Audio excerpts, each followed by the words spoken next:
umaga po. Ako po si Julieta Recalde, taga number 12 Santo Cristo Street, San Antonio, Valley 11, Sucat, Parañaque City.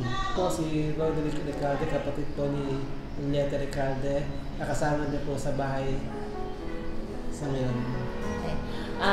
Ako po ay tumutulog sa kay Congresswoman Joy Myra Tambunting upang humingi ng tulong na kung saan ito ay kailangan ko po as per requirement by the DSWD. Endorsement letter na kung saan makakatulong para po ako maka-avail ng gamot para sa aking karamdaman.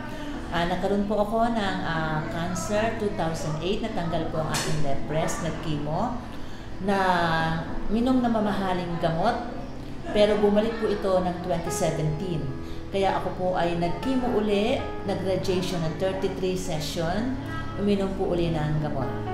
Then, hindi ko akalain na after so many years, ito po ay babalik uli ng 2020. Na so po yung oral medicine ko ay pinalitan ng doktor ng injection.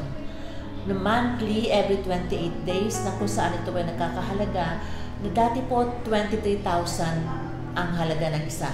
Pero ngayon, lumipas ang taon, medyo tumaas po rin po yung value ng gamot ko, naging 25,200.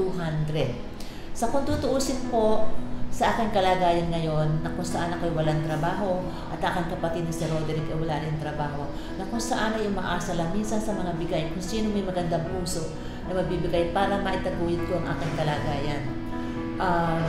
Sa pagkakataong to, ako po yung nagpapasalamat sa inyo, Congresswoman Joy Myra Tambunting, sa pagbibigay sa akin ng pagkakataon para magkaroon ng, sabihin natin, ng gamot na makakatulong para sa aking karamdaman. Maraming salamat po at sana po kayo pagpalain ng Panginoon Diyos ang po ng inyong mga staff.